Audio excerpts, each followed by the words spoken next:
దేవుని పరిశుద్ధ నామమునకు మహిమ కలుగునుగాక. అందరూ బాగున్నారా? ఈ దినము దేవుని యొక్క వాక్యములో నుండి ఒక ఘనురాలైనటువంటి స్త్రీ కొరకు కొన్ని మాటలను తెలుసుకుందాము. మన జీవితంలో దేవుని పని కొరకు మనము చేసినటువంటి పరిచర్య ఎలాంటి ప్రతిఫలాన్ని మనకిస్తుంది అని చెప్పడానికి ఒక ఉదాహరణ ఈ షునేమీయురాలి యొక్క జీవితము. ఇక చరిత్రలోనికి వెళితే ఒక దినమందు మరి ఎలీషా అనేటువంటి దైవజనుడు షునేము పట్టణమునకు వచ్చాడు. ఈ మాటలు మనకి 2 రాజుల గ్రంథము 4వ అధ్యాయము 8వ వచనం నుంచి కనబడుతూ ఉన్నాయి. ఒక దినమందు ఎలీషా షునేము పట్టణమునకు పోగా అచ్చట గనురాలైన ఒక స్త్రీ భోజనమునకు రమ్మని అతనిని బలవంతము చేసెను గనుక అతడు ఆ మార్గమున వచ్చినప్పుడెల్లా ఆమె ఇంట భోజనము చేయుచు వచ్చెను. కాగా ఆమె తన పెనిమిటిని చూచి, మన యొద్దకు వచ్చుచూ పోవుచున్నవాడు భక్తిగల దైవజనుడని నేనెరుగుదును. కావున మనము అతనికి గోడ మీద ఒక చిన్న గది కట్టించి అందులో అతని కొరకు మంచము, బల్ల, పీట, దీపస్తంభము ఉంచుదుము. అతడు మన యొద్దకు వచ్చినప్పుడెల్లా అందులో బస చేయవచ్చునని చెప్పెను. షునేము పట్టణానికి మరి ఎలీషా దైవజనుడు మరి వచ్చినప్పుడెల్లా ఆ ప్రాంతంలో సేవ చేయటానికి అతడు వచ్చినప్పుడెల్లా ఒక స్త్రీ, ఆమె పేరు రాయబడలేదు కానీ ఆమె షునేము పట్టణస్థురాలు, మించి ఆమె ఘనురాలు అని రాయబడింది. ఈమె తన ఇంటికి భోజనానికి రమ్మని చెప్పి బలవంతం చేస్తూ ఉండేదట. ఈ కుటుంబము దైవ సంబంధమైనటువంటి కుటుంబం అని చెప్పుకోవచ్చు. ఆ పట్టణాన్ని దైవజనుడు ఎంతగా ప్రభావితం చేశాడు అంటే, ఆ పట్టణంలో ఉన్నటువంటి ఈ ఘనురాలు యొక్క కుటుంబం అతనికి ప్రత్యేక ఆతిథ్యం ఇవ్వాలని కోరుకుందట. అంత గొప్పగా మరి దైవజనుడు ఆ ప్రాంతాన్ని మరి ప్రభావితం చేయగలిగాడు. ఈమె మరి తన భర్తతో చెప్తూ ఉంది, అయ్యా, మన ఇంటికి వస్తూ పోతూ ఉన్నటువంటి దైవజనుడు భక్తి గలవాడని నేనెరుగుదును. కాబట్టి గోడ మీద అతనికి ఒక గది కట్టిద్దాము. అందులో అతని కొరకు అతను మరి విశ్రాంతి తీసుకోవటానికి మంచము, బల్ల, పీట, దీపస్తంభాన్ని ఉంచుదాము అని చెప్పి ఆమె తన యొక్క భర్తకు మరి మనవి చేసినప్పుడు ఆయన కూడా ఎంత భక్తిపరుడో ఏమో మనకు తెలియదు, కానీ తన భార్య ఆత్మ సంబంధముగా మరి దేవుని యందు భయభక్తులతో మించి దైవజనుని యొక్క భక్తి కొరకు ఆమె వెల్లడి చేసిన విధానాన్ని బట్టి అతడు కూడా అంగీకరించి ఆ గోడ మీద ఒక గదిని కట్టించారు. దానిలో మంచాన్ని, బల్లను, పీటను, దీపస్తంభాన్ని వేశారు. దైవజనుడు ఆ ప్రాంతానికి వచ్చినప్పుడల్లా అందులోనే బస చేయటానికి వస్తూ ఉండేవాడు. 11వ వచనాన్ని మనం చూసినట్లయితే, ఆ తరువాత అతడు అక్కడికి ఒకానొక దినమున వచ్చి గదిలోనికి చొచ్చి అక్కడ పరుండెను. ఎప్పుడు వచ్చినట్లుగానే దైవజనుడు తన కొరకు కట్టించబడినటువంటి ఆ గదిలోనికి వచ్చి ఆయన విశ్రాంతి తీసుకుంటూ ఉన్నాడు. విశ్రాంతి తీసుకుంటున్న సమయంలో దైవజనుడికి హృదయంలో ఒక ఆలోచన వచ్చింది. ఇంతగా నా కొరకు మరి ప్రయాసపడుతున్నటువంటి ఈ కుటుంబానికి ఏ లోటు ఉంది? వారు ఏ కష్టములో ఉన్నారు? ఎందుకని ఇంతగా దేవుని పని కొరకు వీరు ప్రయాసపడుతున్నారు? దైవజనుని కొరకు ప్రయాసపడుతున్నారు? ఏమి కారణమై ఉండొచ్చు అనే ఆలోచన దైవజనుని హృదయంలో కలిగింది. పిమ్మట అతడు తన దాసుడైన గెహజీని పిలిచి, ఈ షునేమీయురాలిని పిలువమనగా వాడు ఆమెను పిలిచెను. ఆమె వచ్చి అతని ముందర నిలవబడినప్పుడు అతడు, నీవు ఇంత శ్రద్ధాభక్తులు మా యందు కనపరిచితివి, నీకు నేనేమి చేయవలెను? రాజుతోనైనను సైన్యాధిపతితోనైనను నిన్ను గూర్చి నేను మాట్లాడవలెనని కోరుచున్నావా అని అడుగగా, అడుగుమని గెహజీకి ఆజ్ఞేయగా వాడు ఆ ప్రకారము ఆమెతో అనెను. అందుకామె, నేను నా స్వజనములలో కాపురమున్నాను అనెను. ఇక్కడ చూసినట్లయితే దైవజనుడు గెహజీతో అంటున్నాడు, ఎందుకని ఈమె ఇంత శ్రద్ధాభక్తులను మన ఎడల కనపరుస్తూ ఉంది అని. మరి ఎలీషా, దైవజనుడైనటువంటి ఎలీషా చేతి క్రింద ఉన్నటువంటి గెహజీ శిష్యుణ్ణి అడగమంటున్నాడు. ఒకవేళ ఆమె కొరకు ఏదైనా రాజుతో మాట్లాడాలా, లేకపోతే సైన్యాధిపతితో మాట్లాడాలా, ఏమి ఆమెకు ఉన్నటువంటి అవసరం కనుక్కోమన్నప్పుడు ఆమె అంటుంది, అయ్యా నాకు ఏ అవసరము లేదు, నా స్వజనములో నేను సంతోషంగానే ఉన్నాను అని చెప్పి ఆమె సమాధానం ఇచ్చింది. అప్పుడు ఎలీషా అంటున్నాడు కదా, ఆమె నేనేమి చేయకోరుచున్నదని వానిని అడుగగా గెహజీ అంటున్నాడు కదా, అయ్యా ఆమెకు కుమారుడు లేడు, ఆల్రెడీ గెహజీ ఆమె కొరకు ఎంతగానో తెలుసుకున్నాడు గనుకనే దైవజనుడు మరి ఆమెకి ఏం కావాలి, మరి ఇంత ప్రయాస ఆమె ఎందుకు పడుతుంది అని అన్నప్పుడు ఆయన శిష్యుడైనటువంటి గెహజీ అంటున్నాడు, అయ్యా ఆమె సంతానము లేనటువంటి స్త్రీగా ఉండిపోయింది అని చెప్పి. గొడ్రాలితనం ఒక శాపంగా పరిగణించబడినటువంటి సమాజంలో నివసిస్తున్నటువంటి ఈ స్త్రీ ఒక గొడ్రాలుగా ఉంది. అదే సమయంలో ఏమాత్రం శక్తిగల కార్యము జరిగినా అది దేవుని సత్యాన్ని నిరూపిస్తుంది. అందుచేత ఈ స్త్రీకి చేసిన ప్రత్యేక సహాయము దేవుని గురించి సాక్ష్యం ఇస్తుంది. చెప్పాలి అంటే ఈ యొక్క అయ్యా నాకు పిల్లలు లేరు, నేను గొడ్రాలిగా ఉన్నాను అని చెప్పి ఈ షునేము పట్టణస్థురాలు అడగలేదండి. ఆమె మౌనంగా ఉంది. దైవజనుడు ఆమె యొక్క అక్కరను తెలుసుకున్నాడు. మరి ఆమెతో అంటున్నాడు, మరుసటి ఏట ఈ ఋతువున నీ కౌగిట కుమారుడుండునని ఆమెతో అనెను. ఆమె ఆ మాట విని, దైవజనుడవైన నా ఏలినవాడా, అలాగున పలుకవద్దు, నీ దాసురాలనైన నాతో అబద్ధమాడవద్దు అంది. అంటే ఆమె ఉద్దేశం ఏంటంటే, నాకు బిడ్డలు పుట్టడం అసాధ్యము, అది జరగని పని. దానికి గల కారణం ఏంటంటే, నా భర్త ముసలివాడైపోయాడు కాబట్టి నాకు ఇక పిల్లలు పుట్టరు, నీవు అబద్ధం ఆడవద్దు అని చెప్పి మరి దైవజనుని అడుగుతుంది. ఈమె దీనిని బట్టి చూస్తే ఈమె ఒక స్వార్థంతో దైవజనునికి మేలు చేయలేదండి. ఈ లోకంలో ఏ మనిషిని చూసినా వారెవరైనప్పటికీ కూడా ఎదుటివారికి సహాయం చేస్తున్నారు అంటే ఏదో ఒకటి ఆశించే సహాయం చేస్తారు. దేవుని సన్నిధికి వస్తున్న వారు సహితము దేవుని సన్నిధికి మీరు ఎందుకు వెళుతున్నారు అని ఎవరినైనా అడిగితే దేవుడు మాకు ఇది చేస్తాడని అది చేస్తాడని అని చెప్తూ ఉంటారు. ఇంకా మంది దేవుని సేవకులకు సహాయం చేస్తూ ఉంటారు. ఎందుకు మీరు దైవజనులకు ఇంతగా సహకరిస్తున్నారు అంటే వారేదో చెప్తారు, ఇదిగో మాకు ఇలా జరుగుతుందని అలా జరుగుద్దని దీవెన వస్తుందని ఇట్లా చెప్తూ ఉంటారు. కానీ ఈ యొక్క షునేము పట్టణస్థురాలైనటువంటి ఈ గనురాలు మాత్రం ఏ స్వార్థము లేకుండా ఆమెకున్న ఉద్దేశం ఒకటి ఏంటో తెలుసా, దైవజనుడు దేవుని యొక్క పనిని జరిగిస్తున్నాడు. మనము వెళ్ళి దేవుని పనిని జరిగించలేకపోయినా ఆ పనిని జరిగిస్తున్నటువంటి దైవజనునికి కొంచెమైనా సహాయ హస్తాన్ని అందిద్దాము అనేటువంటి ఒక మంచి ఆలోచన కలిగిన కుటుంబం ఈ యొక్క షునేము పట్టణస్థురాలి యొక్క కుటుంబం.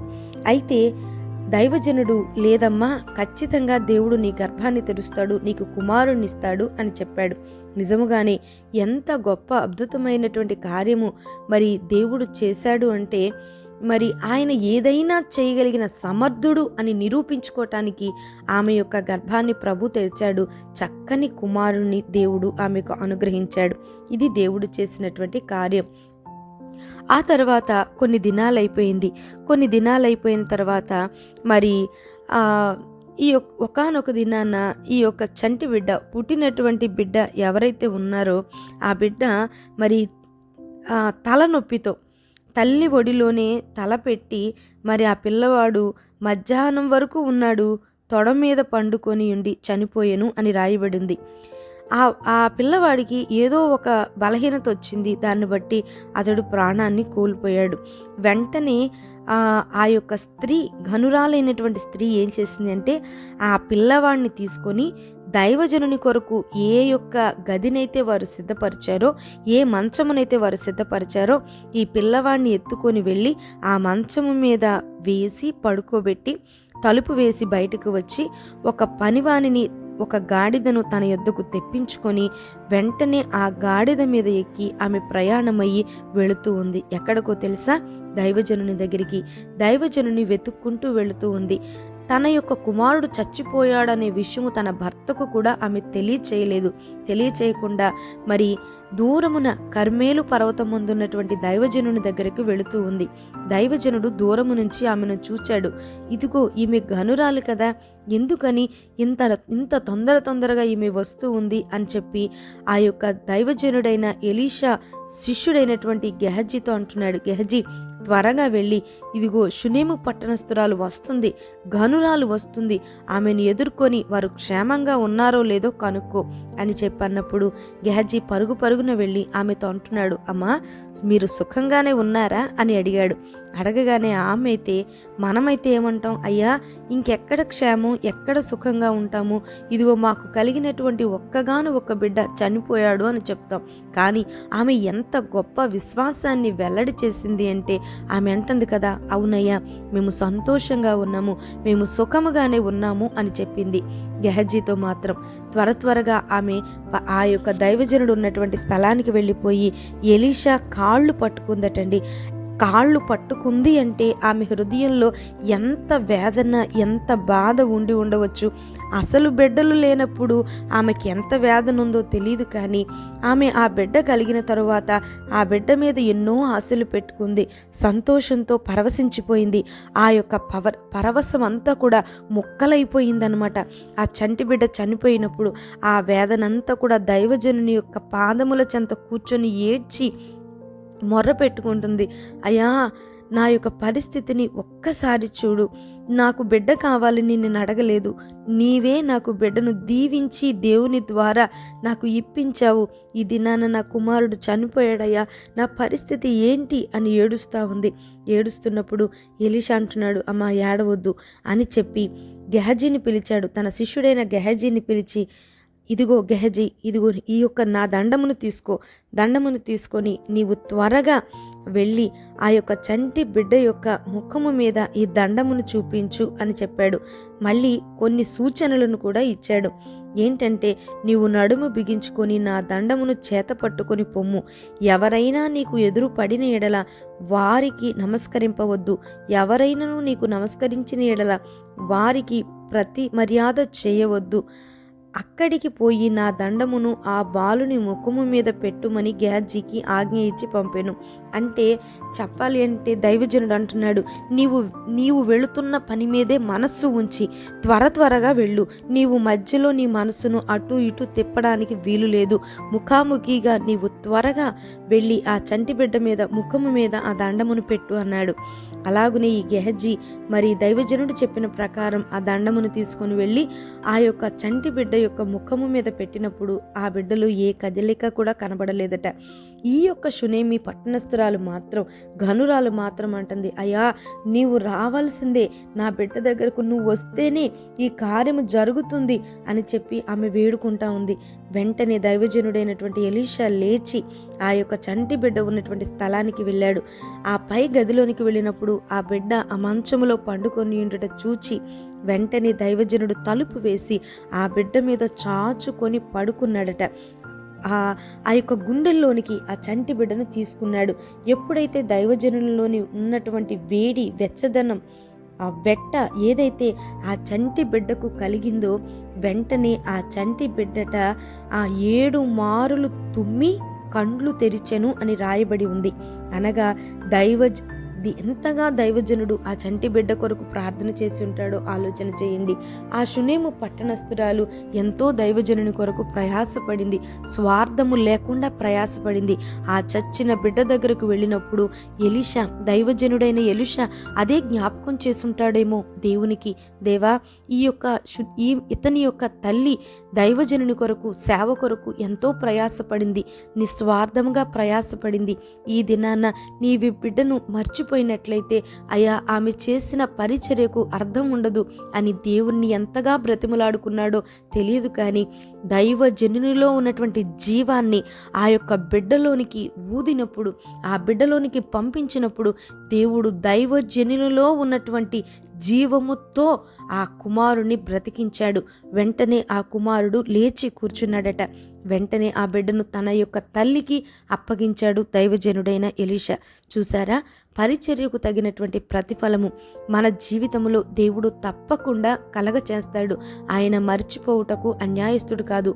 మీరు పరిచర్య కొరకు కావచ్చు, దైవజనుని కొరకు కావచ్చు, మందిరము కొరకు కావచ్చు, ఏదైనా కావచ్చు, ఇదిగో నీ పరిచర్య మనుషుల దృష్టికి కనబడకపోయినా పర్వాలేదు, దేవుని దృష్టికి కనబడుతుంది. నిశ్చయముగా నీ ఆపత్కాల సమయమందు నీ పరిచర్య నిన్ను ఆదుకోబోతుంది. అట్టి విశ్వాసమును కలిగి ముందుకు కొనసాగుదాం. దేవుడు మనలను దీవించునుగాక. ప్రార్థన చేసుకుందాం. ప్రార్థనలో ఏకీభవించండి. స్తోత్రములు నాయన, కృపా సత్య సంపూర్ణుడా, నీ పరిశుద్ధమైన పాదములకు వందనాలు, స్తుతులు, స్తోత్రాలు చెల్లిస్తూ ఉన్నాను తండ్రి. ఈ యొక్క నాయన అయా దినమున తండ్రి షునేము పట్టణస్థురాలు కొరకు నాయన మీరు మాతో మాట్లాడారు.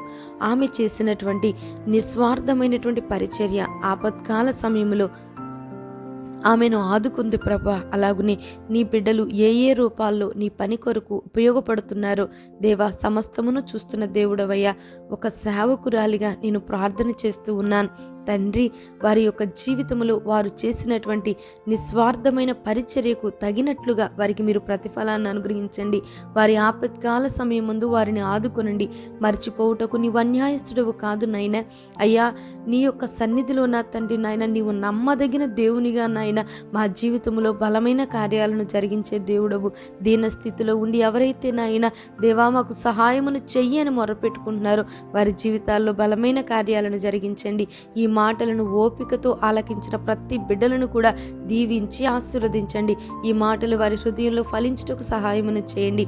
ఈ రాకడ కొరకు మమ్మల్ని అందరినీ సిద్ధపరచమని, మీరే మహిమ ఘనత ప్రభావాలను పొందమని యేసు పరిశుద్ధ నామమున అడుగుతున్నాను తండ్రి. ఆమేన్. ఈ మాటలు గనక మీకు ఉపయుక్తంగా అనిపించినట్లయితే అనేకులకు షేర్ చేయండి.